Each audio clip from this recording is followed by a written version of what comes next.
Nuevamente buenas tardes, vamos a iniciar nuestra sesión del día de hoy. Si recordamos, el día de ayer habíamos realizado el diagrama HIPPO para lo que es el sistema de identificación integrado que estamos trabajando como caso de estudio este semestre. Les había dado una tareita de que puedan por favor contar la cantidad de parámetros de entradas, salidas, peticiones, archivos, interfaces y algoritmos que habíamos identificado gracias a este diagrama. Así es que por favor les voy preguntando, ¿sí? Quiero saber cuánto han encontrado para poder avanzar continuar con nuestro avance. A ver, vayamos viendo cuántos han identificado, por favor. Pablo López, Celia Oyola, Graciela Cayo, Yasmín, Jessica, Joel, Paco, Kenny Castro, Madeleine, Olga Mamani. A ver, chicos, vayan listándome, por favor. ¿Cuántos han identificado? ¿Cuántos parámetros respecto a la cantidad de entradas primero? A ver, ¿cuántas entradas han contado en el diagrama? Pueden habilitar su micrófono o por el chat también, por cualquiera, por favor. Pero necesito saber cuántos han identificado para continuar con el cálculo. ¿Sí? Esta tarea les había dado el día de ayer, ¿verdad? Subido para eso el diagrama también.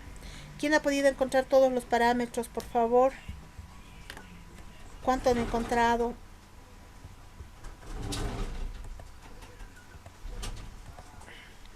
¿Alguien me va dictando?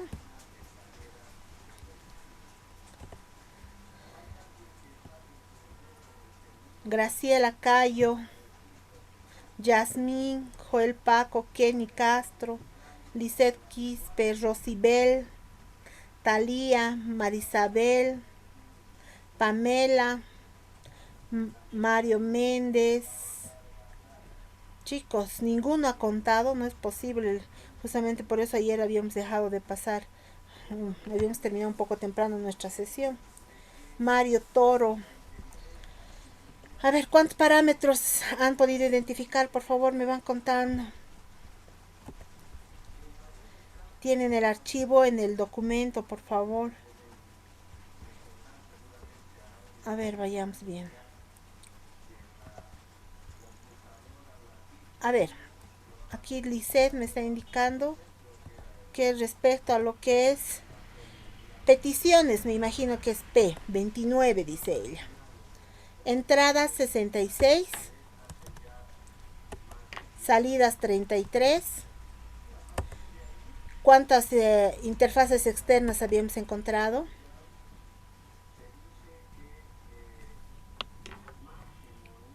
Interfaces externas 15. No creo. Creo que eran 6 o 7 nada más. Ojo, no las hemos repetido, ¿no ve? A ver, vayan revisando bien. No creo, a ver, hay que revisar bien de lo que es interfaces externas. 6 dice Celia. A ver, vamos a ver aquí una vista un poquito más grande. Ay, perdón.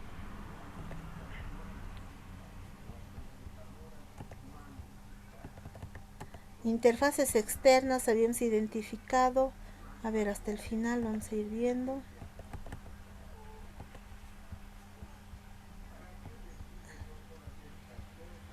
Son 6 interfaces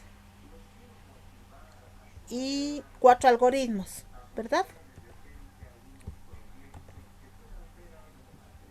6 interfaces y 4 algoritmos. ¿Estamos de acuerdo? 6 interfaces, 4 algoritmos. ¿Sí? ¿Hay algo más al respecto, chicos? Respecto a lo que es las entradas, las peticiones y las salidas, ¿han coincidido identificando? ¿Sí? ¿Qué es lo único que nos falta? Identificar la cantidad de nuestros archivos maestros.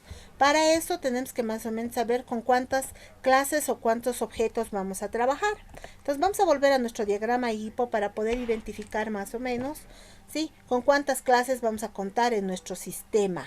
¿Sí? Por la parte del componente 1 de lo que es el CERESI, necesitamos por un lado certificados de uno para certificados de nacimiento, otro para matrimonios, defunciones y divorcios. Hasta aquí tenemos 4. Para el padrón me imagino que va a tener uno que es población y otro para sus datos, ¿no? Entonces ahí vamos a tener 2, 6. Para departamentos y sus municipios, 6, 8. ¿Qué más? Para equipos, para guardar los equipos biométricos, 9. Sí, podemos trabajar con eso. Creo que vamos a tener 9 tablas mínimamente para lo que va a ser el Ceresi. ¿Sí? Ya, sí. Y una más tal vez para registrar las gestiones de los empadronamientos, 10. Para el componente del CEGIP vamos a necesitar población y seguramente sus datos biométricos, la imagen de su rostro, ¿sí? Y otro tipo de información, 3 clases más una superclase, 4 serían 14 hasta aquí. Necesitamos para registrar a sus biométricos específicos, 15 para registrar a sus usuarios específicos, 16 igual para el Ceresi, una tabla para sus usuarios específicos, 17, otro para sus empadronamientos, 18. Creo que eso sería. Y respecto al administrador, va a ser puro importación de las tablas. Entonces solamente vamos a tener 18 y uno para super usuarios, 19. Más o menos vamos a tener unas 19 tablas. ¿Sí? Todo eso lo vamos identificando, podemos ir trabajando un diagrama de objetos, un diagrama de clases entidad, el que les sea más cómodo, ¿sí? Basados en nuestro diagrama IP. ¿Okay? Habíamos dicho 19, tal vez por ahí uno más, 20 tablas por lo menos vamos a tener para lo que va a ser la base, ¿no? Para el diseño a nivel de dominio, el diseño conceptual de nuestra base de datos. Una vez que hemos llenado estos parámetros, ¿sí? Que ya tenemos identificados para nuestro caso de estudio en función a este diagrama, tenemos que encontrar el valor de cuenta. Si recordamos, habíamos dicho, según las fórmulas que hemos anotado en nuestra diapositiva de métrica, ¿sí? Para poder calcular el factor cuenta, ¿sí? Debemos multiplicar la cantidad de parámetros por el peso correspondiente. ¿Sí? Como estamos trabajando con nuestra métrica puntos de característica, tenemos un peso único. Si estuviéramos trabajando con puntos de función, tenemos que elegir entre 3 diferentes tipos de peso, dependiendo del tipo de proyecto con el que estemos trabajando, ¿verdad? En este caso, al ser puntos de característica, tenemos un solo peso único para cada uno de nuestros parámetros. ¿De dónde salen estos pesos? Habíamos dicho, desde realizar un estudio matemático, estadístico, respecto al comportamiento de proyectos con las mismas características y ajustando estos valores a una determinada distribución, y seguramente esta va a tener un valor que los refleje de manera única, un valor como medida de tendencia central, y eso es el valor que está acá. ¿Sí? Perfecto. Entonces, nosotros vamos a ir encontrando esto, ¿sí? Y vamos a ir encontrando las variables cuentas para cada uno de mis parámetros. En el caso de las entradas, se va a multiplicar los 66 parámetros de entrada que tenemos en nuestro proyecto, multiplicado por su peso, que es 4. Si nos fijamos, automáticamente aquí nuestra hojita de Excel ya nos los está haciendo, ¿sí? Así para cada uno de nuestros parámetros, ¿verdad? ¿Sí? Tanto para las interfaces externas y mis algoritmos finalmente. ¿Sí? Finalmente tenemos que encontrar lo que es la variable cuenta total, que no es otra cosa que la sumatoria de mis cuentas individuales, es decir, la sumatoria de todas las cuentas en función a los 6 parámetros que acabamos de calcular. ¿Sí? Este valor de cuenta total nos da un valor de 739, ¿sí? Que es un indicador respecto a la cantidad de parámetros que vamos a tener en nuestro sistema, y obviamente este va a determinar el tamaño del software. Una vez que nosotros hemos calculado cuenta total, ¿para qué hemos realizado esto, chicos? Si recuerdan, esta es la fórmula que nosotros tenemos que utilizar para poder calcular la métrica. Los puntos de característica es igual, dice, a la variable cuenta total multiplicado por 0,5 más 0,1 por el promedio de f sub i, ¿verdad?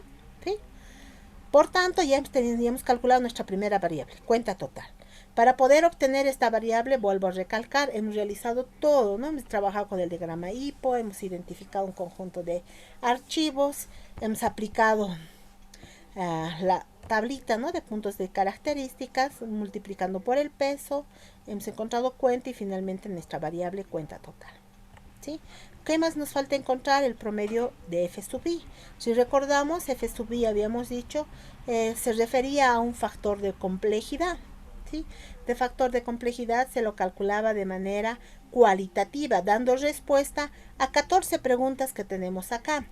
Y las respuestas a estas 14 preguntas van a estar en un intervalo del 0 al 5 y va a depender, ¿sí?, de cuán importante se va a considerar cada una de estas interrogantes respecto al sistema. Por ejemplo, mi sistema, este sistema de identificaciones, dice, ¿no?, integrado, va a requerir copias de seguridad. ¿Qué dicen ustedes? No le puedo poner 0, eso que significaría que yo no necesito realizar copias de seguridad de mi sistema. Usted sabe muy bien que eso es falso, ¿verdad? Entonces mínimamente tendría que estar entre 4 o incluso 5. ¿Sí? ¿Cuándo es 5? Cuando necesito sacar por lo menos una vez al día mis copias de seguridad. Y significativo con una determinada frecuencia, tal vez una vez por semana, ¿sí?, media una vez por mes, moderado cada 3 meses, ¿sí?, incidental una vez al año y 0 cuando no necesito sacar copias de seguridad. ¿Sí? Es por eso que decimos que se calcula de manera cualitativa, porque va a depender del punto de vista del equipo, del desarrollador. Sí, va a variar de una persona a otra, pero tampoco puede variar de extremo a extremo, ¿no? Para una persona no va a tener una influencia de 0 y para otro una influencia de 5, ¿no? Porque son extremos. Entonces la diferencia seguramente va a ser mínima, ¿sí? Entonces comencemos respondiendo, por favor. Nuestro sistema requiere copias de seguridad, necesita copias. Al ser un sistema integrado que trata de lo que es o almacena la información de identificación de toda la población, tengo que sacar copias. Entonces mínimamente va a ser 4, ¿verdad? Se requiere comunicación de datos. ¿Esto a qué se refiere? Que nosotros tenemos que estar conectados permanentemente con una base de datos. Sí. Si yo no me conecto con mi base de datos, no voy a tener información, ¿verdad? Eso es 5, fundamental. ¿Existen funciones de procedimiento distribuido? Sí. Si nos damos cuenta, cada una de las instituciones trabaja de manera independiente con su propia base de datos, por tanto trabajan con procedimientos y procesos distribuidos, incluso una base de datos distribuida. Miren, trabajamos de manera, por lo menos 4, incluso aquí debería ser 5, ¿no? Porque es esencial el trabajo distribuido en el caso de este sistema. ¿Es crítico el funcionamiento? ¿Esto qué significa? Que si falla uno de los sistemas, va a fallar el otro. No siempre, como trabajan de manera independiente, ¿sí?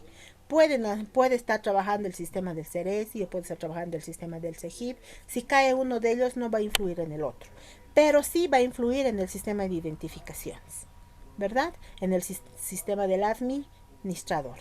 Entonces aquí le he puesto una complejidad significativa. ¿Está bien? Se ejecutará el sistema en un entorno operativo existente y fuertemente utilizado. Esto nos referimos sobre todo al sistema operativo para el cual está pensado desarrollar nuestro sistema. Ambos son instituciones públicas y por ley, ¿no?, nosotros tenemos que trabajar con software libre. Por tanto, mi software, si se acuerdan, vamos a ver ahorita dentro del estudio de factibilidad, tiene que utilizar un sistema operativo que vaya de acuerdo a lo que me señale la norma. Entonces,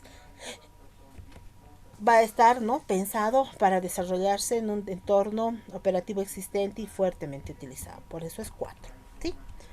Se requiere el sistema entrada de datos interactivos. ¿Eso qué significa? Que yo tengo que estar ingresando y actualizando mi base de datos permanentemente. Sí, es fundamental. Si no, no voy a tener mi sistema integrado, ¿verdad? Requiere que esta entrada de datos, ¿no?, que la transacción de entrada se lleve a cabo sobre múltiples pantallas. ¿Pueden estar trabajando varias al mismo tiempo? Sí, también, entre 4 y 5. ¿Se actualizarán los archivos maestros de manera interactiva? También, mínimamente 4, ¿verdad? 5 incluso, ¿no? Si yo no los actualizo, no voy a poder tener información actualizada y no voy a poder trabajar adecuadamente mi sistema de identificaciones. ¿Son complejas las entradas, las salidas, los archivos y las peticiones? Al tratarse de un sistema de identificaciones donde ya estamos implementando algoritmos de reconocimiento, le estamos poniendo, incluso biométricos, ¿no? Estamos poniéndole una complejidad 4 significativa, ¿no? Hay cierta complejidad. ¿Es complejo el procesamiento interno? Sí, porque estamos trabajando con algoritmos. 4 o 5, chicos. ¿Se ha diseñado el código para ser reutilizable? Debe ser. Mínimamente 3 o 4, ¿no? ¿Por qué? Porque estamos trabajando con un enfoque orientado a objetos. Yo no puedo pensar, ¿sí?, en no reutilizar. Así, si recuerdan ayer, incluso nuestras interfaces externas, nuestros algoritmos lo estamos reutilizando. No estoy creando otros algoritmos, simplemente los estoy reutilizando, incluso de una institución a otra. ¿Está incluido en el diseño la conversión y la instalación? Aquí sí. ¿A qué se refiere esto? Hay proyectos que pueden llegar hasta determinadas etapas. Por ejemplo, puede ser que lleguen hasta la etapa de las pruebas. Yo pruebo y entrego un prototipo funcional de mi sistema. O puede ser que el proyecto esté pensado hasta la etapa de la puesta en marcha o instalación, configuración. ¿Eso qué significa? Que aparte de desarrollarlo, de probarlo, yo lo tengo que instalar, lo tengo que configurar, tengo que capacitar al personal e incluso hacer un seguimiento para realizar mantenimiento al sistema, ¿sí? A eso se refiere, ¿sí? Si en el diseño del proyecto está pensado hasta la conversión, que es parte del mantenimiento, y la instalación. En nuestro caso no, si recuerdan, solamente habíamos llegado en la etapa de la planificación, lo que es entrega del sistema. Sí, habíamos hecho nuestra planificación con Scrum, entregábamos el sistema, les demostrábamos el funcionamiento, les explicábamos cómo usar y listo. No pasábamos a la instalación ni el mantenimiento. Por tanto, es medio, ¿sí? Porque hemos llegado hasta la capacitación. Luego, ¿se ha diseñado el sistema para soportar múltiples instalaciones en diferentes organizaciones? Sí. Es un sistema que está trabajando en 2 instituciones y estas instituciones van a trabajar con muchos usuarios distribuidos a nivel departamental, por tanto a nivel nacional, ¿sí? Y eso significa que va a estar trabajando en varios lugares. Por tanto es esencial esto, ¿sí? Se ha diseñado la aplicación para facilitar los cambios y para ser fácilmente utilizado por el usuario. Debe ser así. Tiene que pensarse que va a ser así. ¿Por qué? Porque si mi sistema no es fácil de utilizarse, no es fácil de realizar mantenimiento, no va a ser viable en su implantación. ¿Sí? Entonces mínimamente 4 es significativo para nosotros que mi sistema sea fácil de usar, fácil de realizar cambios, de hacer mantenimiento. ¿Sí? Una vez que nosotros hemos dado respuesta a estas preguntas, chicos, que van a variar de un proyecto a otro, que puede variar desde el punto de vista de un desarrollador a otro también, pero no va a ir variando tan significativamente, ¿sí? ¿Qué es lo que hacemos? Se suman las 14 respuestas que acabamos de llenar, ¿sí?, a las 14 interrogantes. Una vez que sumamos todo eso, encontramos, ¿qué dice mi fórmula? El promedio, ¿verdad? ¿Sí? Y dice, ¿no? Estamos sacando el promedio de entonces esas mis respuestas entre 14 porque son 14 preguntas. Finalmente tengo una complejidad de 4. Miren, nuestro proyecto es complejo. ¿Sí? Arriba de 3, 4 y 5 ya mi proyecto es 4 y 5 es complejo. 3 y 2 es de complejidad media y los otros son sencillos. Entonces mi factor de complejidad me está señalando que mi proyecto es complejo. ¿Sí?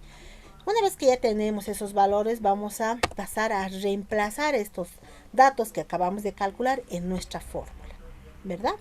Si nos fijamos, aquí el Excel ya nos ha aplicado la relación, tanto con cuenta total, que es la celda E11, ¿sí?, como lo que es el cálculo de mi factor de complejidad, que está en la celda C30, ¿sí? Aquí está nuestra fórmula, ¿sí?, tal y cual está mencionada arriba, y calculamos los puntos de características nominal. Si recordamos, habíamos dicho a qué se refiere con puntos de característica nominal, aquellos puntos de características en teoría, si ustedes quieren llamarle, ¿sí?, que se ha calculado para mi proyecto en función a la cantidad de parámetros e interfaces que se va a tener y demás, ¿sí?, requerimientos que se van a automatizar, y a la complejidad del software, ¿sí? A esto todavía yo le tengo que restar un porcentaje de reutilización que va a depender del grado de programación que yo voy a emplear al momento de implementar mi sistema, ¿sí? Si recordamos, esta es la fórmula para poder calcular los puntos o la métrica real, ¿no? Se aplica para todas mis métricas. Sí, en este caso para puntos de característica va a ser los puntos de característica nominal que acabamos de obtener, menos el porcentaje de reutilización de esta métrica que acabamos de calcular. En este caso habíamos dicho que los porcentajes de reutilización van entre tres intervalos. 30% cuando la reutilización es mínima. ¿Eso qué significa? Predomina la programación.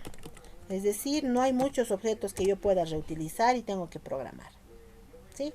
Por otro lado, ¿sí?, se va a reducir el 40% cuando va a existir tanto reutilización y programación, las dos cosas. Va a haber un equilibrio entre los dos, ¿sí? Y se va a reducir un 50% cuando la reutilización predomine a la programación. Es decir, yo voy a reusar bastantes componentes de la herramienta. En nuestro caso, como vamos a trabajar con algoritmos de reconocimiento, vamos a trabajar también con equipos biométricos y demás, yo considero que puede estar entre un 35%. Es decir, que va a haber reutilización, pero no en un cierto nivel de equilibrio, sino que más voy a necesitar programar, crear mis propios objetos y demás para reutilizarlos. En el caso de mis interfaces externas, tengo que crear mis propios componentes software para reutilizarlo en todo lado. Mis algoritmos de reconocimiento tengo que crearlos, programarlos para poder reutilizarlos en las dos instituciones. Por tanto, el nivel que más o menos debería estar está entre el 30 al 40%, un porcentaje medio entre un 35%. ¿Sí? Entonces, considerando ese porcentaje de 35% de reutilización, si aplicamos nuestra fórmula y tendríamos un punto de característica de 333,2 que me está indicando cuánto en cantidad, ¿no? Cuántos requerimientos reales va a programar, va a desarrollar el desarrollador, ¿no? Va a implementar el desarrollador fuera de lo que es la programación orientada a objetos en función a la herramienta de programación que esté usando, ¿sí? Hasta aquí, jóvenes, habríamos calculado nuestra métrica, ¿sí?, que nos va a servir como variable para poder realizar nuestro estudio de factibilidad, ¿sí? No se olviden que hemos dicho, ¿no?, lo primero que nosotros debemos hacer es calcular la métrica. Si estoy trabajando con un enfoque estructurado, la métrica se calcula de manera directa. Se cuenta la cantidad de líneas de código válidas en mi programa. 2. Si yo estoy trabajando con un enfoque orientado a objetos, ya no lo puedo hacer de esa manera. Yo tengo que seguir un procedimiento para su cálculo, ¿sí?, ya que se trabaja con las métricas orientadas a la funcionabilidad. Y dentro de las métricas orientadas a la funcionabilidad tenemos todavía dos métricas a poder tomar en cuenta. Puede ser los puntos de función o los puntos de característica. Vamos a trabajar con puntos de función cuando mi proyecto no implemente en su interior algoritmos especiales. Y vamos a trabajar con puntos de característica cuando en su interior mi software va a necesitar que se implementen algoritmos especiales. Como es nuestro ejemplo, en el caso del sistema de identificaciones, vamos a utilizar algoritmos de reconocimiento facial, reconocimiento de huella digital, vamos a utilizar encriptación, ¿sí?, descifrado. Entonces todo eso ya nos justifica para utilizar la métrica puntos de característica. Entonces lo primero que hemos hecho es calcular mi métrica. Si hubiéramos decidido trabajar con puntos de función, también hubiéramos tenido que seguir todo el procedimiento y hubiéramos calculado los puntos de función, ¿sí? Una vez que hemos hecho eso, chicos, una vez que nosotros hemos pasado al cálculo cuantificablemente de lo que es mi métrica, recién podemos pasar al estudio de factibilidad, ¿sí? Ojo, ¿sí? La métrica, vuelvo a recalcar, es un indicador de medida que me va a permitir hacer un estudio cuantificable de mi factibilidad, sobre todo de mi factibilidad económica, ¿sí? No nos olvidemos que la primera actividad dentro de la planificación de un proyecto de software, ¿sí?, una de las primeras actividades es justamente determinar, ¿sí?, o hacer una planificación del proyecto, ¿sí?, determinar qué va a ser el ámbito del proyecto, ¿no? Es determinar hasta dónde va a llegar el software, lo primero que yo tengo que determinar. Por eso es que siempre comenzamos con la determinación de nuestros requerimientos, ¿sí? Si recuerdan, en análisis, lo primero que hacíamos era hacer el modelado a nivel de negocio para comprender cómo funcionaba la institución, ¿verdad? y en función a esto poder determinar los requerimientos del software, es decir, qué va a hacer el sistema, hasta dónde va a llegar el software, ¿sí? Y una vez determinado este ámbito, ¿sí?, hasta dónde, del contexto, del dominio de mi sistema, la siguiente tarea es la planificación de mi proyecto. Planificación desde diferentes puntos de vista. Habíamos planificado desde el punto de vista de la metodología. ¿Qué metodología voy a usar? ¿En qué tiempo lo voy a desarrollar? ¿Con qué etapas? ¿Qué diagramas voy a hacer? Pero también tenemos que hablar de una planificación desde el punto de vista de los recursos que se van a necesitar y el esfuerzo que se va a emplear para desarrollar el proyecto. ¿Sí? Recursos tomando en cuenta las herramientas hardware y software que vamos a emplear y van a darnos el soporte para poder desarrollar el sistema, ¿sí? Obviamente que cada uno de ellos va a implicar una inversión económica, una inversión en el tiempo, ¿sí? Y todo esto nosotros lo vamos a realizar dentro de lo que es el estudio de factibilidad, es decir, determinar, ¿sí?, qué recursos necesito yo para mi proyecto. Recursos hardware, recursos software, ¿sí?, y recursos económicos.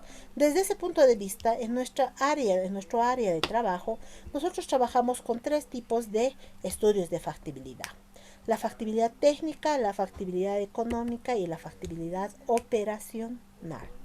La primera, la factibilidad técnica, es la primera que se realiza, ¿sí?, dentro de esta estimación, y nos sirve para determinar los diferentes recursos que nosotros vamos a necesitar para encarar el proyecto. Recursos, primero, desde el punto de vista humanos, es decir, con cuántas personas yo voy a desarrollar mi trabajo. Si lo voy a trabajar en equipo, si estamos pensando trabajar con un enfoque, digamos, o una metodología ágil, es obligado que nosotros trabajemos en equipo. Eso significa que tenemos que establecer incluso los roles de cada uno de los miembros de mi equipo, cuántas personas, con cuántos equipos. Si ustedes recuerdan, ya habíamos hecho esto nosotros. Ya habíamos dicho que vamos a trabajar con 2 equipos que van a trabajar paralelamente, y cada equipo va a estar formado por 3 personas y cada uno va a tener su rol específico, ¿verdad? Siguiente recurso a identificar son los recursos hardware, es decir, todos los computadores, los dispositivos, tanto de red, de lectura y escritura y demás, que yo voy a necesitar, 1, para desarrollar el sistema, ¿sí?, y 2, para ponerlo en funcionamiento. Es decir, tengo que pensar desde 2 puntos de vista. 1, para desarrollar, porque puede ser que para el desarrollo yo necesite un computador con algún tipo de tarjeta especial, con mayor memoria, no sé. Y a diferencia del computador donde se va a instalar el sistema, donde yo ya voy a colocar un ejecutable del mismo, tal vez necesito más bien mayor RAM en ese caso, y ya no trabajar con, no sé, una calidad en video muy alta, tal vez, no sé. Sí tengo que especificar estas características. En ese sentido, el planificador, ¿sí?, del proyecto debe establecer, ¿sí?, mi máquina de desarrollo, las características de mi máquina de desarrollo y las características de mi máquina objetivo, es decir, en la que va a trabajar mi proyecto una vez que se haya terminado, en la que se va a poner en funcionamiento. Para ambos casos, en el mejor de los casos, yo tengo que establecer un conjunto de requerimientos tanto mínimos como óptimos. ¿A qué nos referimos? Tanto para el equipo de desarrollo como para el equipo objetivo, ¿no? ¿A qué nos referimos con esto? Aquí yo tengo que, como personal técnico, establecer mínimamente un computador con qué características yo necesito para que pueda desarrollar, o qué máquina objetivo, con qué características mínimas se necesita para que el sistema funcione. Como también debo establecer otro conjunto de características óptimas, es decir, lo mejor posible. Aquí no me tengo que centrar yo solamente en un tipo específico. Tengo que poner un indicador, un intervalo. ¿Por qué? Porque la institución va a ser la que va a decidir en función a sus recursos económicos, ¿sí? O incluso, ¿no?, si yo le doy mis características, él dirá, pero nosotros ya tenemos en nuestros activos, en el inventario de nuestros activos computadores con estas características. Por tanto, los vamos a reubicar o las vamos a asignar y ya no van a necesitar comprar, ¿sí? O tal vez no tienen el suficiente capital para invertir en la compra de equipos y van a comprar un equipo con características mínimas, pero que después se los pueda mejorar, ¿no? Pero que esté seguro de que este va a funcionar, de que me va a servir para poder trabajar con el sistema, ¿no? Tal vez no en las mejores de las circunstancias, pero sí va a trabajar. Entonces es importante que nosotros establezcamos esas características mínimas y óptimas. Además también es importante identificar los recursos software, es decir, con qué herramientas software nosotros vamos a trabajar, desde lo que va a ser mi sistema operativo, mis lenguajes de programación, otros softwares de propósito específico que vaya a usar e incluso herramientas case que vaya a emplear en mi sistema. Todo eso debe estar nombrado con sus versiones e incluso yo tengo que justificar por qué voy a usar una determinada herramienta, por qué voy a usar un determinado lenguaje de programación, porque se acomoda mejor a mi sistema o porque maneja el programador. En algunas instituciones me dicen por compatibilidad con mis otros sistemas, nosotros necesitamos que trabaje con este gestor de base de datos, necesitamos que trabaje con este lenguaje para que haya compatibilidad. Entonces, en ese caso yo ya no puedo elegir mis herramientas, sino me tengo que acomodar a la realidad y necesidades que tiene la institución. ¿Sí? Ojo. Una vez que nosotros hayamos determinado la factibilidad técnica, es decir, demostrar todos los recursos hardware, software y cómo va a estar organizado el equipo de desarrollo, recién podemos pasar al estudio de factibilidad económica, que es la segunda parte, ¿no?, de la determinación de los recursos. ¿Sí? Dentro de esto, dentro de la factibilidad económica, se debe considerar el tiempo de desarrollo y el tiempo del equipo. ¿Sí? Por un lado, el tiempo propio, decimos.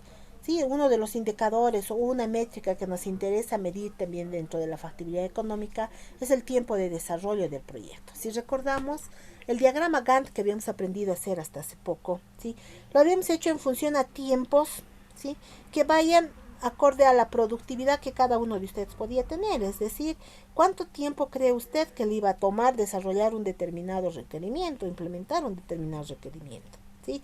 Y si era en equipo, encontrábamos un tiempo que refleje el tiempo del equipo, ¿o no? ¿Sí? Eso también lo vamos a hacer aquí, pero de manera técnica, ya no solamente empírica, porque puede ser que un desarrollador me diga, no, de acuerdo a mi productividad, de acuerdo a lo que yo sé manejar la herramienta, este sistema yo lo voy a acabar en 8 meses, cuando técnicamente ese proyecto debería acabarse como máximo en 4 meses, 5 meses. Eso es lo que tenemos que medir aquí. Técnicamente, ¿cuánto tiempo me debería tomar?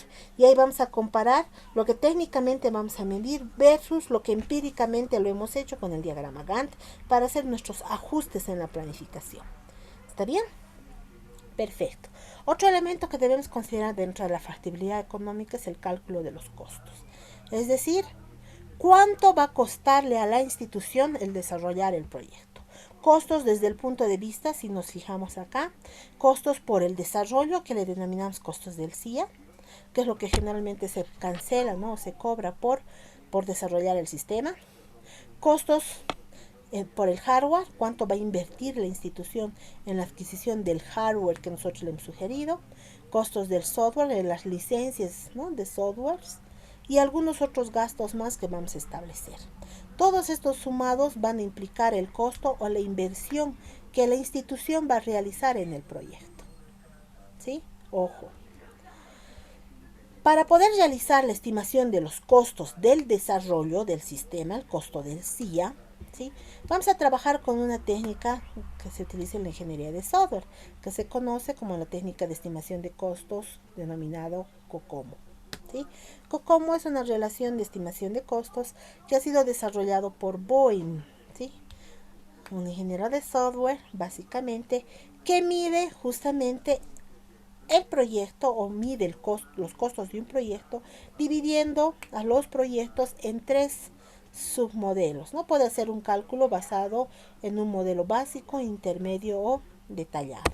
¿Sí? Para estos, tanto para el modelo básico, el modelo detallado y demás, yo debo clasificar mi proyecto en uno de estos 3 tipos de proyectos. ¿Sí?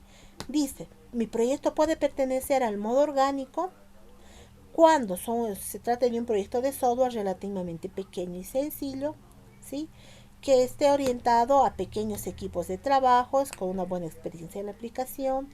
Además está orientado a proyectos donde no se va a trabajar con base de datos. Generalmente son softwares que van a apoyar al trabajo de la rama de la ingeniería, que no implique el empleo de base de datos.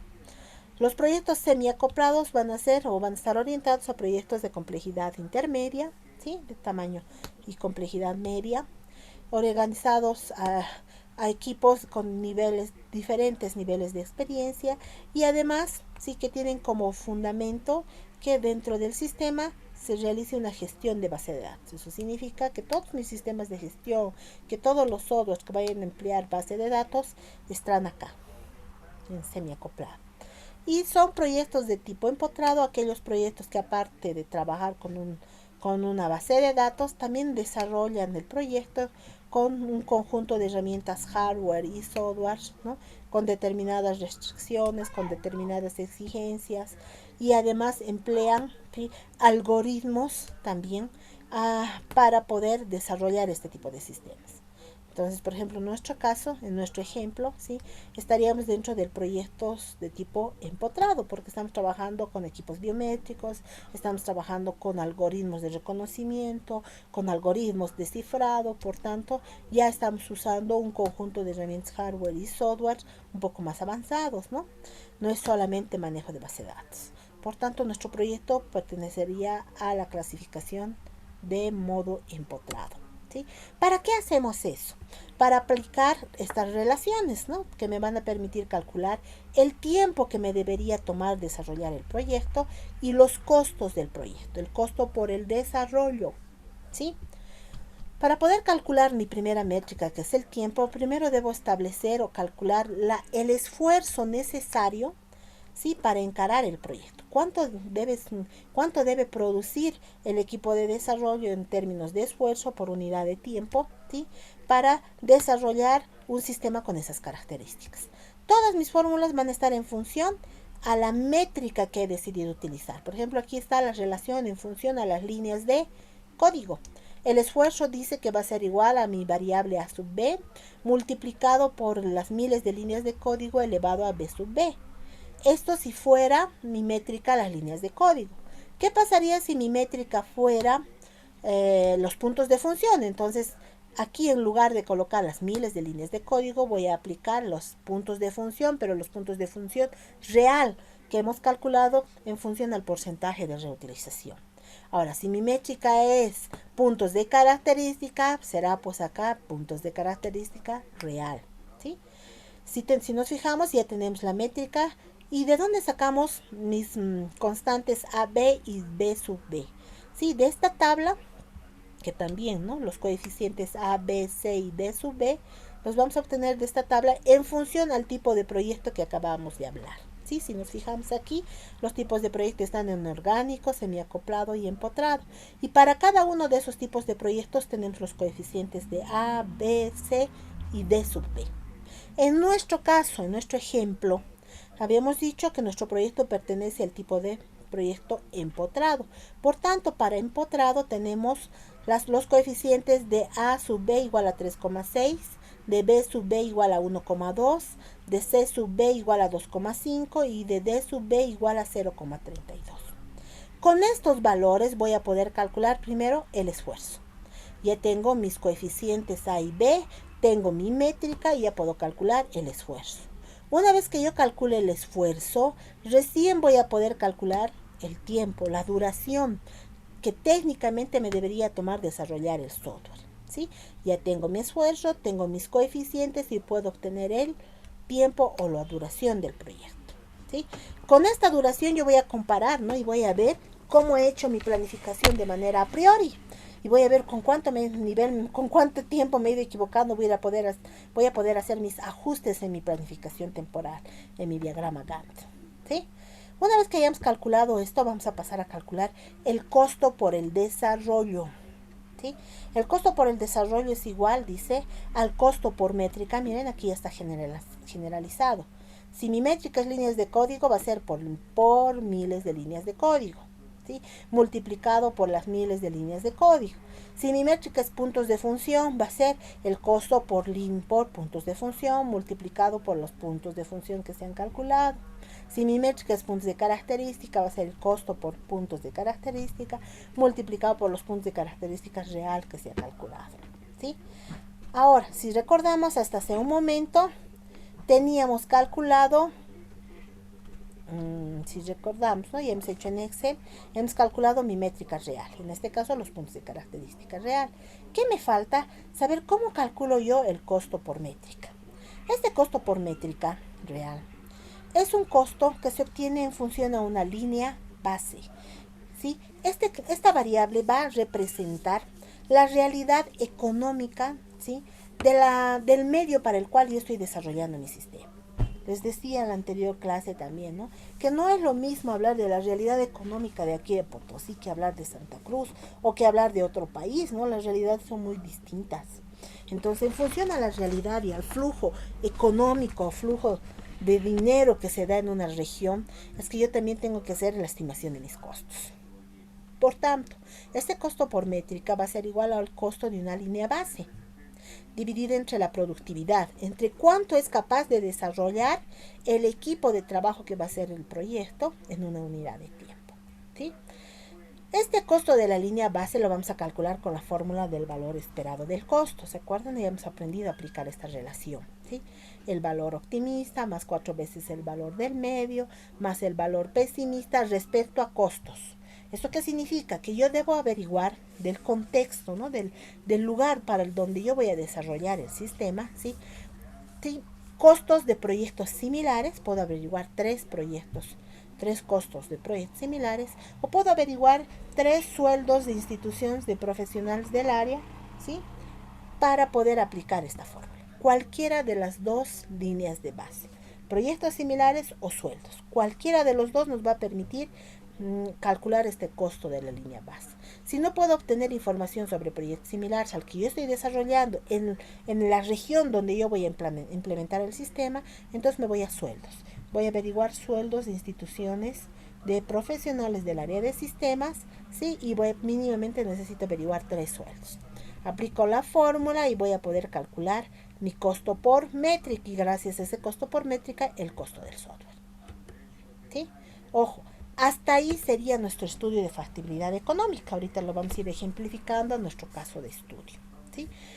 El estudio de factibilidad termina con la determinación de costos de un proyecto. Calculamos el costo por el desarrollo y una vez calculado este costo por el desarrollo pasamos a estimar con un conjunto de cotizaciones, licitaciones, no sé, el costo del hardware, del software e incluso otros gastos para determinar la inversión o el costo total, ¿no?, que le va a implicar el proyecto a la institución. ¿Estamos de acuerdo? Ahí ya viendo todos los costos totales, la institución determinará si el proyecto es posible emprenderse, ejecutarse o no. Y ahí vamos a ver si el proyecto es factible o no económicamente. Por otro lado, también tenemos que hablar de una factibilidad operacional, que se refiere al qué, ¿no?, debe existir para que el sistema entre en funcionamiento.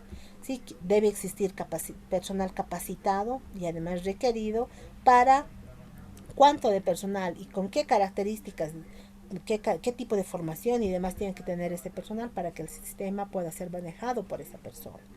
Tengo que hablar del personal cualificado para el manejo del sistema. Tengo que ver también si es que existe aceptación para la implantación o puesta en marcha del sistema. Se ha visto casos donde proyectos que ya estaban listos para ponerse en funcionamiento no se los ha usado. ¿Por qué? Porque no ha habido apoyo por parte de los trabajadores de la institución. Como se da en nuestro país, ¿no? Todo por huelgas, por paros, por bloqueos, ya no se implementa un sistema. Entonces, es importante antes de empezar a ejecutar, a programar, ver si mi proyecto es aceptado. Implantación. Es por eso, si recuerdan, ustedes en análisis 1 hacían entrevistas, encuestas más orientadas a la factibilidad operacional que a realizar el análisis mismo del sistema, ¿sí?, sino a determinar si mi proyecto es aceptado y es necesario. Entonces es factibilidad operacional. Yo puedo hacer una entrevista, puedo hacer una encuesta que me ayude a determinar si el proyecto es necesario y es aceptado, ¿sí? Si es así, es operacionalmente factible, ¿sí?, porque va a existir el apoyo institucional. Por otro lado, tengo que demostrar la necesidad, ¿no?, del desarrollo, que va a ir a cubrir una necesidad, que va a ir a cubrir una debilidad, un conjunto de problemas que nosotros hemos identificado gracias a estas entrevistas y estas encuestas, a estos métodos, ¿no?, y sus instrumentos que me van a ayudar a justificar la razón de ser de mi proyecto. ¿Sí? Por tanto, esta factibilidad operacional ustedes ya la saben aplicar, ¿no? Ya la han ido viendo hacia esto, lo han orientado a análisis 1 prácticamente, ¿no?, cuando en realidad en análisis 1 deberíamos haber orientado hacia el modelado de la institución. ¿Sí? ¿En qué nos vamos a centrar? Nuestra factibilidad técnica y nuestra factibilidad económica. ¿Sí? Es decir, dentro de la factibilidad técnica, establecer los recursos hardware, software necesarios y también el recurso humano, ¿no? Y dentro de la factibilidad económica, la determinación del análisis de costos del proyecto. ¿Sí? Desde lo que va a ser el cálculo del costo del sistema hasta el costo del todo el proyecto, el costo total de que se va a invertir en el proyecto, ¿no? Cuánto le va a costar invertir a la institución, ¿sí?, este proyecto. Considerando eso, con lo primero que vamos a comenzar, chicos, es con nuestro estudio de factibilidad técnica. ¿Sí? Vamos a comenzar identificando todos los recursos que vayamos a necesitar, tanto hardware como software. Vamos a comenzar primero con nuestros recursos software. ¿Sí? Aquí estoy pensando que vayamos a trabajar con un sistema operativo Linux, se vaya a trabajar con PHP, Java, ¿sí?, HTML por defecto, para la documentación todo lo que va a ser Office, para el manejo de mi base de datos Postgres. ¿Sí? Que simplemente estoy estableciendo con qué vamos a trabajar, lo mínimo. Ahora, si quieren a esto, ustedes van aumentando otros elementos, ¿no?, como frameworks y demás. Que es importante colocar después, cuando entremos al estudio de factibilidad económica, los tipos de cambio y la fecha para la cual se está realizando el estudio de factibilidad, ¿no? No nos olvidemos que los dólares, que generalmente en dólares hacemos nuestros estudios, ¿sí? Porque los equipos y demás, aunque el gobierno diga que todo se adquiere en bolivianos, siempre se lo va haciendo el cambio al dólar, ¿no? Bien. Recursos hardware. Si recuerdan, habíamos hablado que tenemos que especificar dos tipos de requerimientos. Uno para el desarrollo y el otro para las máquinas o máquina objetivo donde va a funcionar mi sistema. Sí, y dentro de estos tengo que establecer recursos mínimos y requerimientos óptimos. ¿Sí? Para el desarrollo podemos usar un Core i5 nada más. Te pone como requerimiento mínimo con estas características. ¿Sí? Generalmente esto cada semestre yo les doy práctica, que ustedes me averigüen, pero por cuestión de tiempo ahorita les estoy sugiriendo algo. ¿Sí? Ahora, con requerimientos óptimos, un Core i9 de tercera generación, con tanto de tarjeta de video, necesitamos con un disco duro, ¿sí?, con cuánto, con 1 terabyte y demás, mínimamente, para desarrollar, ojo, para programar, no para que entre en funcionamiento. ¿Sí? Para programar, ¿no? Para el desarrollo, chicos. Una vez determinado eso, ahora nos vamos para la implantación, es decir, para las máquinas objetivo. Ahora sí, aquí, si recordamos, tenemos 3 componentes de nuestro sistema. Uno, un subsistema que va a correr en el lado del Ceresi, otro subsistema que va a correr en el lado del CEGIP y otro componente que va a correr en un administrador que va a integrar el trabajo de las dos instituciones. ¿Estamos bien? Para eso necesitamos equipos de marca. Generalmente el gobierno siempre no le gusta comprar equipos Cisco a nuestro gobierno. ¿Sí? Pues lo mejor que podemos comprar es Dell. ¿Sí? Un servidor Dell. Aquí estoy estableciendo servidores. Y estoy estableciendo que se compre un servidor por cada institución. Uno para el Ceresi, ¿sí?, un servidor realmente, ¿no? Y otro para el CEGIP y otro para el administrador. Por eso estoy poniendo aquí una cantidad de 3 para cada uno, 3 servidores Dell, ¿sí? Que luego vamos a ver qué tipos de servidores tienen, ¿no? Y para la puesta en funcionamiento. En el Ceresi trabajaban 2 cosas. Por un lado, para los certificados de nacimiento, matrimonio, defunciones, que eran los equipos para los oficiales de registro civil, ¿verdad? Y otro equipo para el empadronamiento, para el padrón biométrico. ¿Se acuerdan? Son 2 cosas que trabajaba el Ceresi. Ahora, respecto al padrón biométrico, vamos a proponer que se trabaje con equipos buenos, porque se está trabajando con equipos biométricos. Entonces, podemos sugerir un i9 con estas características. Un Core i9, ¿no?, de tercera generación, ¿sí? Y para la parte de los oficiales, mínimamente, le estoy poniendo aquí requerimientos mínimos, ¿sí? 1 y 5. Considerando que estos equipos o computadores que van a usar los oficiales de registro civil no los va a comprar el CEDESI. Estos son equipos o computadores de uso personal, ya que los oficiales de registro civil no son personal dependiente de la institución, sino ellos trabajan, digamos, como una concesión que se les da, ¿no? Ellos dan un examen, ingresan a un cupo de oficial de registro civil y se les permite el manejo del sistema y ellos generan sus propios ingresos, por tanto tienen que dar sus propios equipos y demás para utilizar el sistema. Entonces nosotros como institución tenemos la obligación de decirles que para que el sistema corra adecuadamente y ellos realicen su trabajo, necesita un computador por lo menos con estas características. Y si es más arriba de esto, mucho mejor. ¿Sí? Pero este costo que está acá nosotros no lo vamos a considerar. ¿Por qué?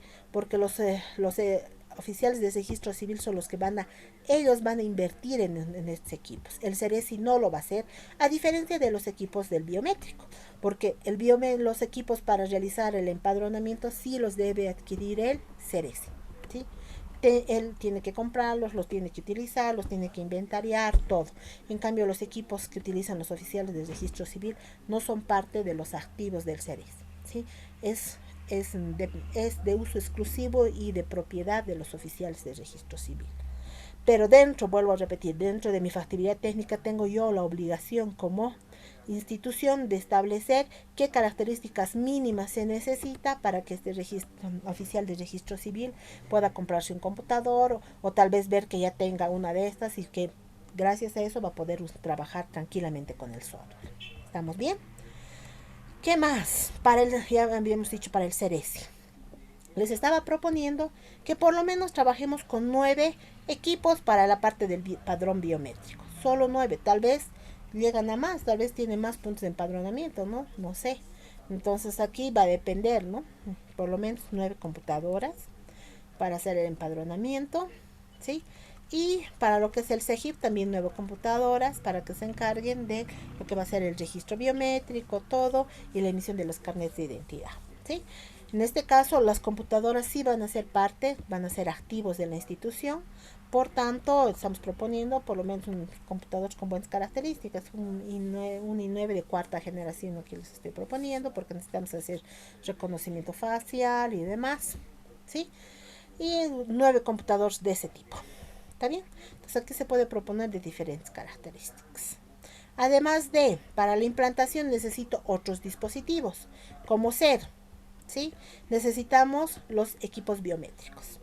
Uno para huellas digitales y biométricos para rostro, ¿sí? No se olviden que el de rostro es importante que los utilicemos. ¿Por qué? No nos vayamos olvidando de que necesitamos nosotros realizar un reconocimiento facial, ¿sí? Y un reconocimiento dactilar para poder realizar una identificación adecuada de lo que va a ser todo el personal, o en este caso toda la población, ¿no? de Bolivia para nuestro sistema, ¿sí? Entonces, considerando eso, en este caso necesitamos 18, son 2 instituciones, 9 en cada uno, necesitamos 18 equipos, ¿verdad? 9 para el CERESI y 9 para lo que va a ser el CEGIP. Hasta aquí, chicos, estas nuestras tablitas constituyen la factibilidad técnica, es decir, el detalle de todos los recursos, hardware y software que nosotros vamos a necesitar para encarar nuestro proyecto, ¿sí?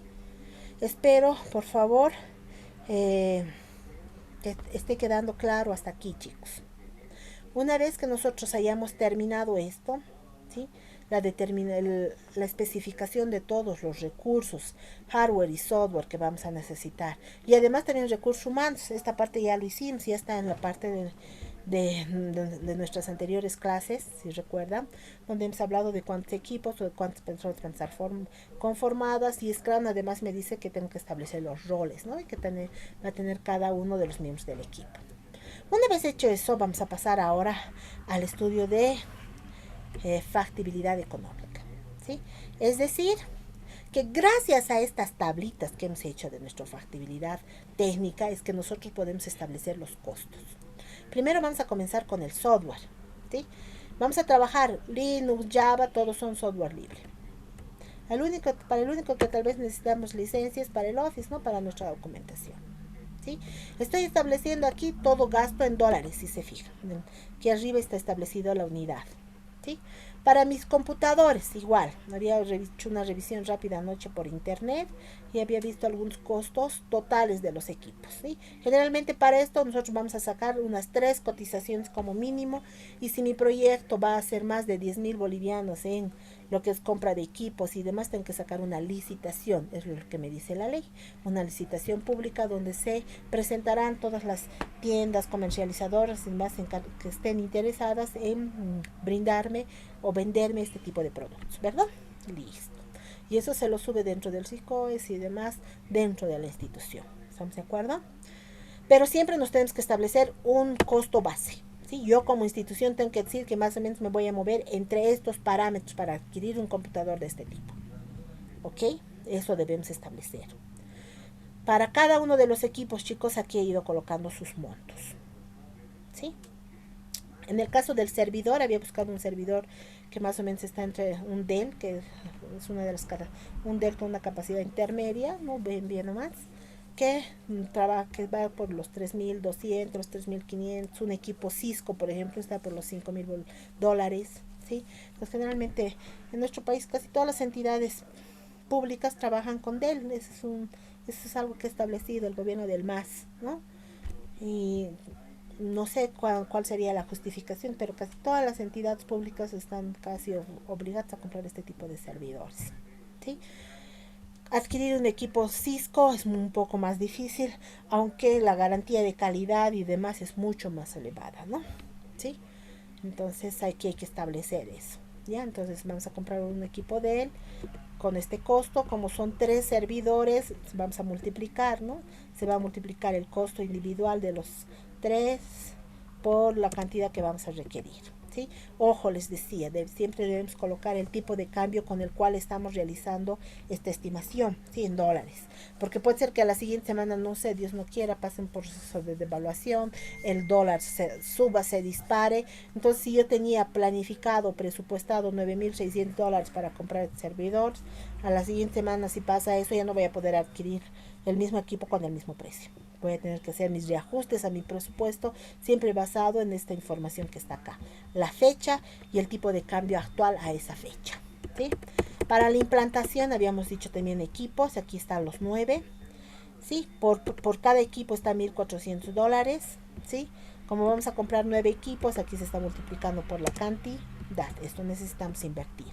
No vamos a colocar el costo de los oficiales de registro civil, les decía nuevamente, porque estos no los adquiere la institución, sino los tiene que adquirir de manera individual cada oficial, porque es la inversión que ellos realizan, ¿sí? ¿Qué más? Para el CEGIF igual tenemos nuestros 9 computadores, ¿sí? Con las mismas características, ¿sí? Este creo que estaba un poco más, porque ya era de la 4ª generación, ¿sí? De igual manera, este se va a multiplicar por la cantidad de equipos que vamos a comprar. Está el tipo de cambio y la fecha. Y finalmente los equipos biométricos, ¿sí? Los equipos biométricos que se van a adquirir, que son 18. 9 para el Ceresi, 9 para el CEGIP. Y aquí están sus características y sus marcas incluso. Si ustedes entran al internet, están más o menos por esos precios, ¿sí? Están con esos precios. Generalmente, como les decía, yo les hacía hacer una tareita para que averigüen costos. Pero por lo que estamos ahorita con cuestiones de tiempo, no vamos a poder hacerlo, ¿sí? Entonces pueden verificar estos costos ingresando a internet, haciendo cotizaciones, chicos, ¿sí? Donde los costos totales va a ser la cantidad que nos cuesta cada equipo multiplicado por la cantidad de equipos que vamos a adquirir, ¿sí? Perfecto. ¿Qué más vamos a necesitar? Creo que eso es todo, ¿no ven? Otros gastos que vamos a tener en el proyecto. Miren, estos son hardware y software. Y además necesitamos otros gastos más. Como voy a necesitar papel, tinta. Estos mis biométricos ya no están acá, yo estaba poniéndolos aquí. ¿sí? Tal vez aquí sí impresoras. Impresoras, vamos a necesitar unas 20. Están baratas las impresoras, ¿no? Las Epson estaban, ¿cuánto compraron hace 2 semanas? 1800 bolivianos en dólares. Será pues 300, $250, ¿no ve? ¿Sí? Estos 250 multiplicado va a estar igual, multiplicado por cuánto, por la cantidad de impresores que vamos a comprar. What happened?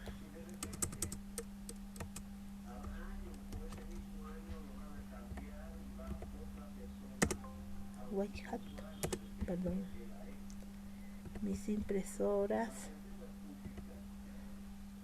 a 123 multiplicado por cuánto habíamos dicho, por 250. Listo. En electricidad, ¿cuánto van a pagar? Casi las instituciones públicas, ¿cuánto gastan? No pagan ellos, no paga el gobierno municipal, entonces debe estar por sus 200 bolivianos así al mes. Una caja de CDs, tal vez. Lo que sí necesitan es enlace satelital para poder hacer el empadronamiento, la emisión de carnets en provincias, en fronteras, en todo lado, ¿sí? Necesitan aquí internet, ¿no? Para poder tener acceso a internet todo el tiempo, ¿sí? Y tal vez aquí dominio. Necesitamos, no, pero esto ya va a ser en el sistema propuesto. ¿Estamos bien? Listo. Esto es lo que nosotros vamos a requerir. Aumentaremos nomás dominio. Necesitamos comprar un dominio para nuestro sistema. ¿Cuánto estaba? Pues dominio. Estaba por los 500 bolivianos creo al año comprar un dominio. Digamos, unos $70. ¿Sí? Por ahí está. Listo, sumamos todos nuestros costos, ¿sí? Y lo vamos a dividir entre 6,97 y nos va a salir esto en bolivianos, por si acaso, ¿sí? Para hacer en bolivianos ahí, ¿sí? Todo lo demás lo estamos realizando en dólares. ¿Está bien? Tal vez hasta los costos más le ponen. Sí, está bien. Todo lo estamos sacando en dólares, perdón. Lo estamos dividiendo en 6,97 y lo vamos a trabajar en dólares. Entonces esto no es 250. ¿Cuánto está? Está 1400 más o menos. Una impresora. ¿Sí? Todo esto está en bolivianos. Ojo, lo pondré aquí para que nos demos cuenta. Bolivianos. ¿Sí? Y finalmente este va a estar en dólares y ya lo estamos convirtiendo. ¿Sí? El resto todo lo hemos establecido en dólares, jóvenes. Por favor, aquí arriba está. ¿Sí? Todo está establecido en dólares. Hemos establecido cuánto nos va a ir costando. ¿Sí? Ya sabemos costos de hardware, software y otros gastos. Para calcular el costo del proyecto, nosotros necesitamos establecer además el costo de la del desarrollo. No se olviden. Acabamos de calcular el costo del software, del hardware y otros gastos. ¿Está bien? Nos falta determinar cuánto va a costar el desarrollo, cuánto se va a cancelar al equipo que va a desarrollar el sistema. Para eso habíamos dicho que vamos a utilizar la relación de la técnica de estimación de costos denominada COCOMO, ¿verdad? Donde hace un momento habíamos mencionado nuestro proyecto va a pertenecer al tipo de proyecto empotrado, donde sus diferentes valores para A sub B, B y C y D sub B corresponden a estos indicadores, a estas variables, ¿no? A estas constantes, perdón, y vamos a ir calculando las métricas. El esfuerzo, habíamos dicho. El esfuerzo es igual a sub B, 3,6, multiplicado por mi métrica. En este caso, mi métrica son los puntos de característica. Mi métrica real elevada a B sub B, que es 1,2. ¿Sí? Si aplicamos la fórmula, miren, aquí ya estamos, utilizando la métrica está en la celda C39, que es 333,2, ya calculamos el esfuerzo. ¿Para qué hemos calculado el esfuerzo? Para calcular el tiempo que me va a tomar desarrollar el proyecto, la duración. La duración es igual, dice, a C sub B, que vale 2,5, multiplicado por el esfuerzo que acabamos de calcular, elevado a D sub B, que en este caso va a ser 0,32. Más 0,32, ¿sí? Si nos fijamos y aplicamos la fórmula, ¿sí? Estamos calculando en función al esfuerzo y tenemos la duración. Me ha dado aquí que mi proyecto máximo debe tomarme 35 semanas. El tiempo que me devuelve esta métrica es en semanas, ¿sí? Eso significa ¿cuántos meses? Si nosotros consideramos, chicos, un mes que va a tener 4 semanas, 6 por 4, 24, 6 por... ¿Cuántas semanas van a ser, chicos? 6 por 9, 36 dividido entre 4, ¿cuánto me va a dar? ¿Sí? ¿Cuántas semanas nos estaría dando entonces meses poder desarrollar el proyecto? Y si recordamos nosotros en qué tiempo lo habíamos trabajado, ¿no? Nuestra planificación. A ver, vayamos recordando. No me acuerdo en qué tiempo habíamos calculado nuestra planificación con el Gantt, ¿sí? En este caso, si nos fijamos, son 35 semanas, más o menos me debería tomar 9 meses trabajar. 9 por 4 es 36, ¿verdad? ¿Sí? Pero, si esto fuera con un solo equipo de trabajo. Pero como nosotros hemos decidido trabajar con 2 equipos de trabajo, esto se disminuye o no, ¿verdad? Esto va a cambiar. Eso significa que mínimamente nos va a tomar 4 meses y medio, porque los 9 meses lo vamos a dividir entre 2 equipos. ¿Sí? Eso significa que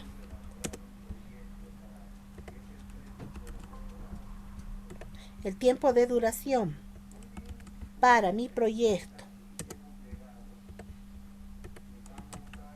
sí, con 2 equipos de trabajo va a ser 4 meses y medio. ¿Sí? La mitad. Sería más o menos 17 semanas. ¿Verdad? 17 semanas y media. ¿Sí? Ahorita vamos a ir a verificar qué tiempo nos ha salido. ¿Sí? Con un solo equipo, los 9 meses. Con 2 equipos de trabajo, 4 meses y medio. La mitad. ¿Sí? Listo, una vez que hemos calculado el esfuerzo y la duración, pasamos a calcular lo que va a ser los costos, que es lo que nos interesa. Para calcular el costo, lo primero que tenemos que calcular es primero la productividad. ¿Sí? La productividad del equipo, porque está trabajando el proyecto un equipo. ¿Sí? Sí, en este caso tenemos 2 equipos formados por 3 personas. Entonces yo tengo que sacar la productividad de esas 3 personas. ¿Sí? ¿Cuánto es capaz de desarrollar como equipo en una unidad de tiempo? Para eso voy y le pregunto a una persona cuánto, ¿no? Uno de los miembros del equipo, a los 3 miembros, cuántos son capaces de desarrollar respecto a casos de uso. ¿Cuántos casos de uso pueden implementar en una semana? Uno de ellos me dice 3, otro me dice 4, otro me dice 5. Y en función a esos tiempos o esa productividad aplicamos nuestra fórmula, ¿sí? Y tenemos aquí nuestra productividad del equipo. ¿Sí? ¿Por qué son 3? Ya habíamos quedado en nuestra planificación que vamos a trabajar con 3 personas por equipo de trabajo, chicos. ¿Se acuerdan? ¿Sí? Si hubiéramos definido trabajar, o digamos, si fuera una sola persona la que está haciendo el proyecto, la productividad es la de esa persona. Si son 2 personas, voy a sacar la media de la productividad de las 2 personas. En este caso, mi equipo está formado por 3 personas, entonces tengo que considerar las 3 productividades. Y si n es igual a mayor a 3, aplico la fórmula del valor esperado, ¿se acuerdan? ¿Sí? Listo, una vez que obtengo mi productividad, nos vamos a ir a calcular los costos. Si recordamos, lo primero que tenemos que establecer es mi línea base, ¿sí? Es decir, si voy a poder calcular los costos en función a proyectos similares o en función a sueldos de instituciones. En este caso no podemos usar proyectos similares porque no hay un proyecto en todo nuestro país que se parezca al que estamos queriendo desarrollar. Entonces la línea base que nos puede brindar información adecuada son sueldos. Sí, aquí tengo sueldos típicos de nuestro departamento. Si quieren podemos hacerlo a nivel nacional también, ¿no? ¿Sí? Si nos movemos a nivel de Potosí, aquí están las 3 instituciones, los sueldos de profesionales que trabajan en esas instituciones, ¿sí? Y ustedes me dirán, ¿por qué sueldo, sí, Inge, no? Porque no nos olvidemos que dentro de las funciones que tiene un ingeniero de sistemas en una institución también está el desarrollo. Entonces no le van a pagar aparte por desarrollar un sistema. Se le puede decir, a partir de esta fecha usted tiene 3 meses para entregarnos este sistema, ¿no? Entonces cada mes se le va realizando el pago de su sueldo, que está dentro de sus funciones el desarrollo de un sistema. Entonces con estos sueldos que hemos podido averiguar se aplica la fórmula del valor esperado. Y aquí tenemos los costos de la línea base. Este costo, ¿sí? ¿Eso qué significa? Que es el monto que más o menos se paga en Potosí, ¿sí? Por desarrollar requerimientos para un sistema de este tipo, ¿sí? Una vez que hayamos calculado esto, recién aplicamos y calculamos el costo en este caso, por puntos de característica o por métrica, utilizando la fórmula del valor esperado del costo que acabamos de calcular, dividido entre la productividad del equipo. Ese valor, si nos fijamos, ya está en función a los dos valores que acabamos de identificar, ¿sí? Esta variable que identifica cuánto se paga aquí en Potosí por requerimiento implementado. Y esto está en bolivianos, ojo. ¿Sí? Finalmente, en Potosí dice por requerimiento que sea automatizado, es el monto que más o menos se paga en las instituciones. Entonces, multiplicando este monto por la cantidad de requerimientos que tiene mi sistema, que está plasmado en mi métrica real, no se olviden que mi métrica me refleja cuán grande es el sistema, el tamaño, la funcionabilidad. Entonces me dice, ¿no? El costo del proyecto va a ser igual a ese tamaño multiplicado por cuánto se cancela, cuánto se paga en esa región por requerimiento automatizarse. Esa es la lógica de la forma, ¿sí? Entonces finalmente este es el monto que llegaría a costar mi software en bolivianos. Ojo, ¿sí? No nos pagan en dólares aquí, ¿no ve? Entonces llevándonos a nuestra tablita final, ¿sí? Los costos del desarrollo, el costo del CIA, lo vamos a dividir entre 6,97, que es nuestro tipo de cambio oficial hoy, ¿sí? Y tenemos en dólares que mi software va a costar $72,000, ¿no? $72,694. Ustedes van a decir, wow, Inge, parecería que fuera harto, ¿no? Pero no nos olvidemos el tiempo de trabajo y la cantidad de personas entre las cuales tengo que dividir este monto. ¿Sí? Ojo. Por otro lado, los costos del software, ¿de dónde lo estamos sacando? Si nos fijamos, aquí ya está enlazado en la hojita de Excel con la hoja costos en la celda D9, dice. Entonces vámonos a ver la hoja costos en la celda D9. Está más arriba, es a esta, ¿no? D9 es la celda referida a los costos software, ¿sí? Luego, los costos de lo que es el hardware. Miren, aquí tenemos varios costos. 1, 2, 3, 4 costos que hemos considerado. ¿Cuáles son esos 4 costos, chicos? Desarrollo no va a entrar, ¿no ven? Porque esto los puedo usar en la implantación. En la implantación es lo que necesito. Voy a usar este costo, el costo total por los equipos del administrador, los equipos que se van a usar tanto en el Ceresi, en el CEGIP y los biométricos. Esos son mis 4 costos que se están sumando directamente aquí en mi tabla, ¿sí? Se los voy a subir el archivo para que lo verifiquen. Y otros gastos que corresponde a la celda C109. Si nos vamos a ver en otros gastos, seguramente debe estar mi celda 109, que es 4,351, ¿sí? Si nos fijamos, son 4,351. De aquí está de dónde vienen los costos, ¿sí? Finalmente yo voy a sumar todos mis costos y el proyecto en total va a costar $131,952, ¿sí? Considerando que de aquí hay que pagar impuestos, hay que pagar todo. Sí, hay que pagar a la gente que va a programar, hay que comprar los equipos, hay que ver los otros gastos que se va a incluir en el sistema. Todo esto es el costo total, la inversión total del proyecto, ¿sí? Hasta aquí habríamos terminado todo lo que es factibilidad, chicos, ¿sí? Y hasta aquí es nuestro siguiente examen, por favor, ¿sí? Habíamos quedado que nuestro examen va a ser este fin de semana, ¿sí? Entonces, por favor, van a estar atentos en la plataforma. Ahorita voy a subir para que ustedes elijan si quieren el sábado o el domingo. Y en la misma plataforma va a salir hasta el día, lo pondremos hasta el día miércoles, mañana es miércoles, hasta el día jueves, que ustedes puedan elegir, ¿sí? Y el día jueves en la noche entran a ver para ver cuál opción ha tenido mayor apoyo, ¿sí? Vamos a tener un poquito más de tiempo porque hacer el diagrama y por los cálculos, todo les toma un poco más de tiempo, ¿verdad? Entonces yo creo que unas 2 horas y media, sí, va a ser, sí, yo creo que 2 horas y media va a ser nuestro examen para que puedan dar de manera un poco más tranquila y más pausada su segundo parcial, ¿sí? Bueno, voy a detener la grabación para poder pasar a la etapa de preguntas. ¿Qué dudas, preguntas? Me imagino que debe haber bastantes respecto a lo que es estudio de factibilidad.